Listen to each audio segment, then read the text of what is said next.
Ah, xawma ko de. Tu as déjà fait le bandiagal? Le quoi? Le bandiagal.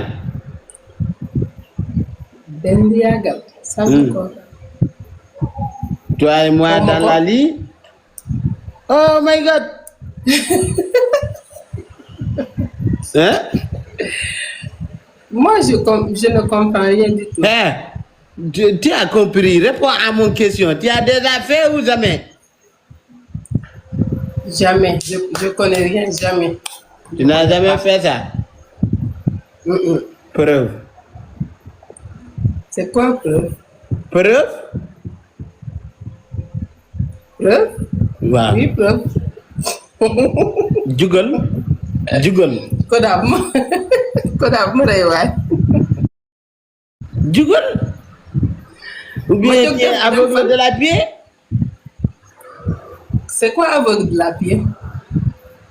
Genre munoo dox. Ah, maa la dee taale nag lu tax mënuma dox. Ah dama laa nii jugal rek ngay nekk fii di jugal. yow mën nga dox wala mënoo dox yow. voilà man tamit mën naa dox. waaw defal li ma def defal kay. mën naa ko kay. mën naa dox defal papa. ok jugal. jóg def lan. jugal rek jugal nga taxaw. Ah, man de suis seen suuf. maa ngi mën naa dox mën naa taxaw maa ngi. lan moo nekk sa ginnaaw fii. lu nekk si ginnaaw si kaw miir bi lan la. Happy birthday, c'était mon anniversaire. woon ma ko. laal ko ma xool. jugal nga laal ko. non respecte la happy birthday bi nga jug laal ko. fii lan la yow nga toog nga bugg laal happy birthday yow da ngay jug kay nga respecté happy birthday. non feetel nii kenn du feetee gauche baaxul kenn du feetee gauche da ngay feetee droite baaxul bul xañ sa bopp wërsëg baaxul waaw laal ko non yow respecté happy birthday bi jàkkaarloo ak moom nga laal ko. waaw jàkkaarloo nag moom moo ngi nii. non lii du jàkkaarloo ak moom. léegi akolaatal miir bi. Ah, c'est quoi? akolaatal miir bi lu am barke la. boo xamoon lu nekk ci miir su leen ne mon français akolaatal miir bi. moom mi nii. akolaat ko. birthday. dama xam ne akolaat. c'est quoi akolaat miir bi. xaw ma ni akolaat. nga def nii miir bi nga def ko nii nga def ko câlin. nga def ko câlin. astafurlah. waaw lan la. astafurlah. astafurlah ci lan. parce que ça ne se fait pas. Ça se fait pas pourquoi? J'ai dit que ça ne se fait pas. Pourquoi? C'est pas bien. C'est pas bien de faire câlin au mur? Hein? Ok, léegi toogal. Ah? Toogal c'est bon, toogal. léegi mën naa. Inch'Allah. ma sonalaat question. Inch'Allah. Tu travailles quoi au Sénégal?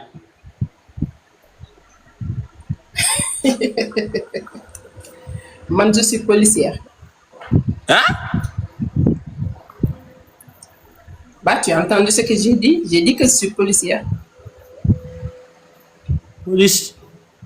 Policière? Hein? C'est pas ciel, ciel. J'ai pas dit ciel, mais c'est ciel. Policière? Ouais. Tu es police? Bah oui, c'est quoi le problème de profession? dama am dépression de wéruma wallaay wéruma Ah bon? wéruma Tu tey penses? Avec toutes les questions que tu m'as posées tout à l'heure?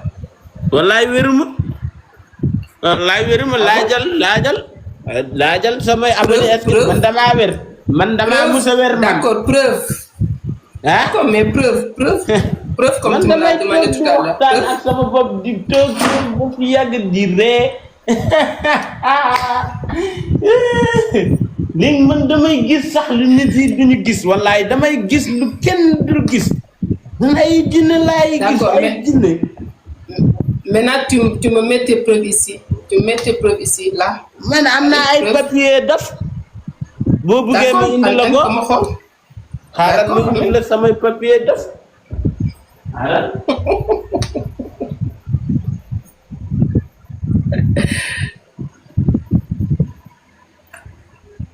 xaaral lépp mu ngi fii mais su ma ko woonee si live bi dañu koy bloqué parce que dañuy xam man dof laa ñu naan dof warul def live moo tax Attends. Lépp mu ngi fi. Mais je pense bien que ce ne sont pas de faux papiers. ah Faux là ou bien? C'est des vrais papiers ou bien c'est des faux? vrais papiers qui sont là wallaay wéruma yow loo yaakaar man dof laa dañ Ah, dof nga. D'accord. man Donc, su dina ma poser ay nekkul woon questions. dof dinaa toog si live bi di la manquer respect te xam ni police nga D'accord, la prochaine fois, tu vas apprendre à respecter les gens. oui tu as raison Ouais. man dof bu gaaw a comprendre laa dof bu dégg Sa- conseil sa laa loolu moom sa tey moo lay yar pour ce suba.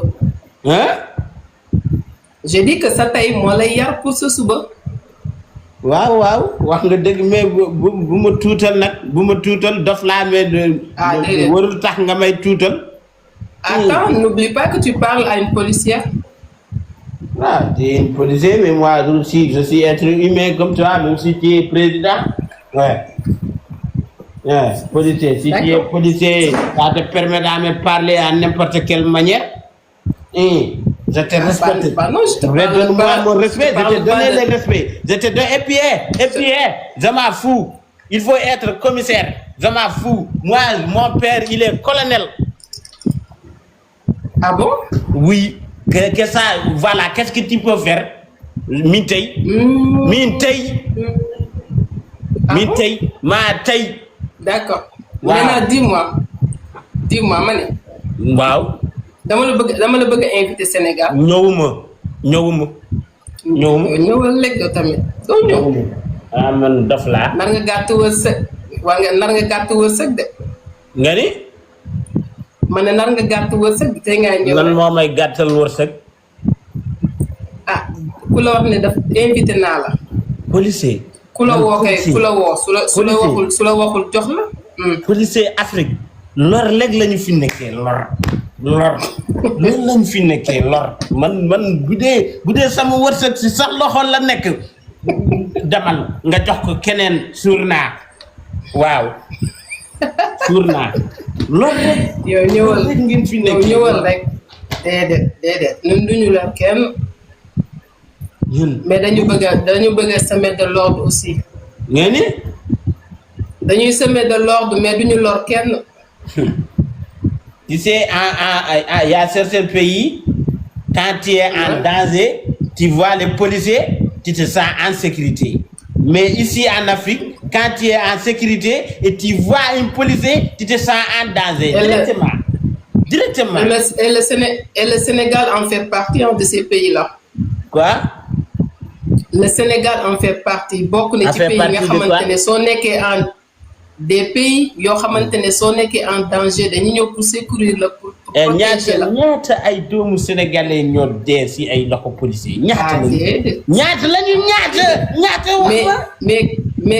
mais cas boobu bokkul ak yow li ngay wax. daa bokk policier warul am droit di rey kenn n'importe quelle situation waroo am droit di rey say doomu réew.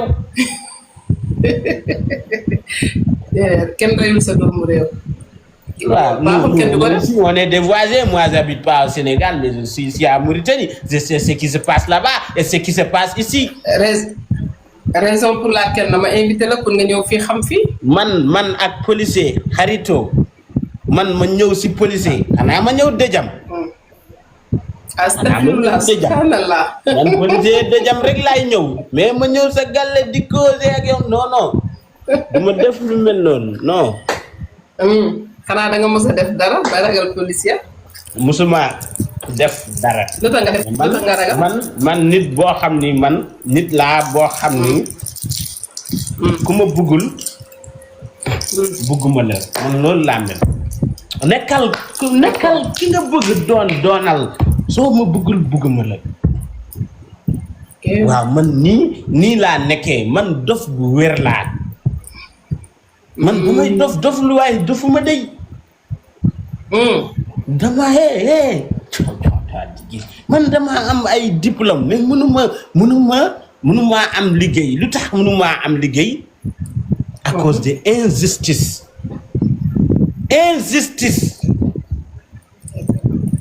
On est dans la monde où laquelle surtout en Afrique on travaille pas avec le diplôme mais avec des branlons. On souffre ici. Tu prends ton temps depuis 7 ans jusqu'à 27 ans. Tu fais ça dans l'étudiant et tu finis par vendre du crédit ou être en boutique et tu trouves ça normal? Non, c'est pas normal. Tu perds ton temps à apprendre les métiers, tu perds ton temps pour faire des autres projets. Tu fais ça dans l'étudiant jusqu'à tu avoir ton diplôme, bac, brevet, licence, l'assurance, tout. Tu rassembles tout. Mais au final, ça va pas te donner un travail. D'accord. Maintenant, on sait ce qui se passe ici, mais on se tait parce qu'on n'a pas besoin de 5 francs de l'État, ni le khalis. On ne veut pas. Ça va. Nous, on préfère travailler et mourir dans notre travail et manger. Et alhamdulillah. C'est Dieu qui nourrit. Et dans la cimetière, il n'y a pas celui-là c'est un policier ou celui-là c'est un colonel. On va finir sous terre. Que tu sois président ou policier ou l'arabe, soit qui tu veux. Mais si tu meurs, tu vas finir dans la terre. Donc nous, on est crack. Et puis Dieu, il ne dort pas. Quand Dieu t'a donné le pouvoir d'être président, tout ce qui est le président, c'est Dieu qui est ton président. Donc si tu es le président, c'est Dieu qui t'a fait le président. Et il ne t'a pas fait le président pour coloniser les gens, pour te faire toi-même, tu es dans la place de Dieu, tu n'as pas Dieu, tu es un simple président. Mais si on parle, tu nous frappes, tu nous mets en prison. Et tu penses que tu ne vas pas mourir. Dieu, il t'a donné le pouvoir pour pouvoir sécuriser le monde. Pour les gens, peur de faire certaines choses à cause de toi. Pour les gens, ils se mettent dans la bonne condition à cause de toi. Ouais.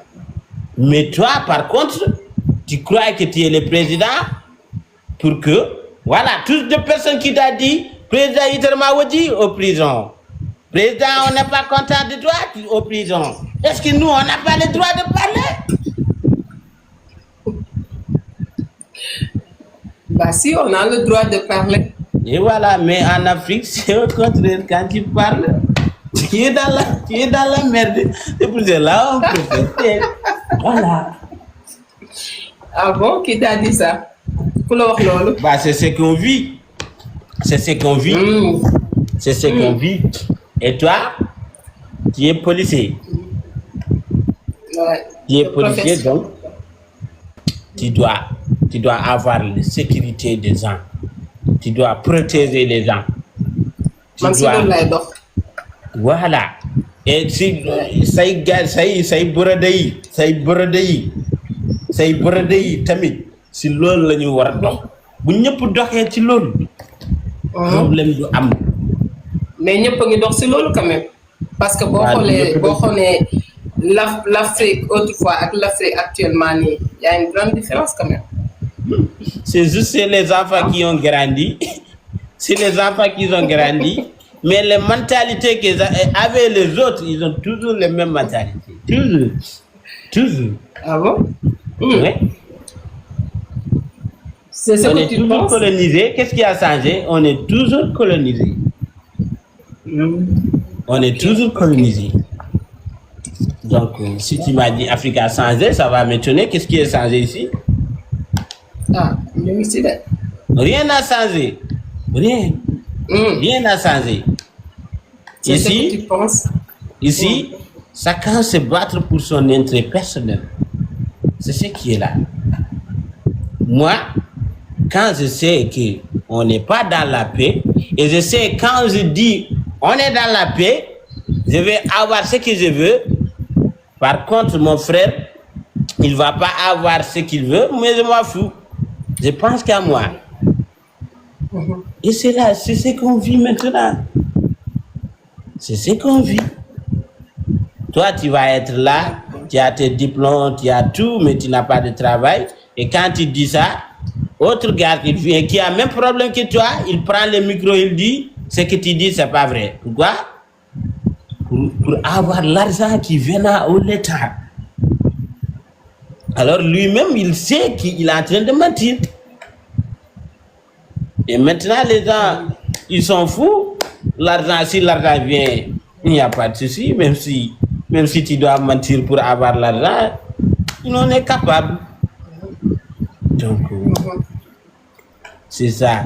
C'est ça. En tout cas, ça fait plaisir de parler avec policier parce que je voulais trop longtemps de parler avec un policier et de vous faire comprendre. Nous, on sait ce que vous faites, mais on ne peut pas parler quand on part au prison. Voilà. C'est ça. C'est ça. Et tu sais aussi, moi, je ne peux pas être un leader de famille. Toute la famille, ils ont basé dans la moi. C'est moi qui dois amener à manger, à boire. C'est moi qui dois tout faire, à payer les titres des enfants. Et je sais ce truc-là, si je le dis, même si c'est la vérité, ils vont m'amener au prison et personne ne va parler. Et je vais le dire. Non seulement tu vas te fatiguer, et tu vas fatiguer ta famille aussi. Donc, il y a certaines choses, on l'ignore parce que c'est Dieu qui a donné le pouvoir à ces personnes qui sont égoïstes. On ne peut pas se mentir, les pouvoirs, les États et les présidents et les policiers, c'est les gens qui ont pris le pouvoir sur terre. Et puis c'est Dieu qui les a donnés. Donc nous, on accepte. Mais n'oubliez pas, les jours de pays, il y en a.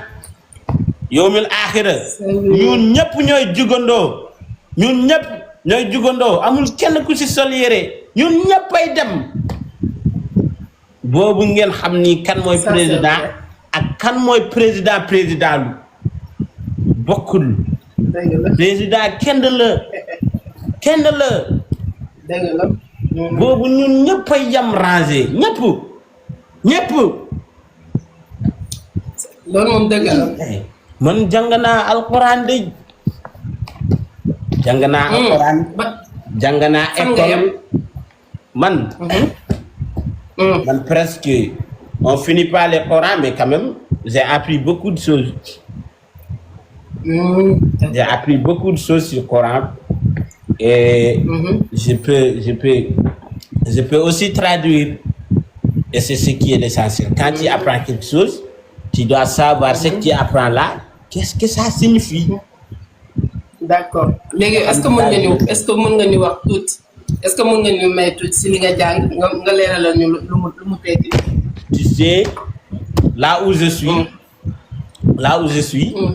je ne vais pas parler de toi. Déjà,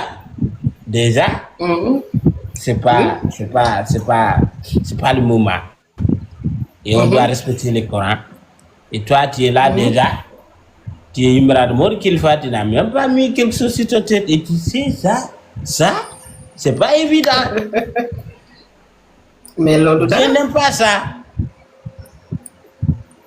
Donc, prochainement, tu viens uniquement pour la ça. Ouais. Et je vais te parler de Coran.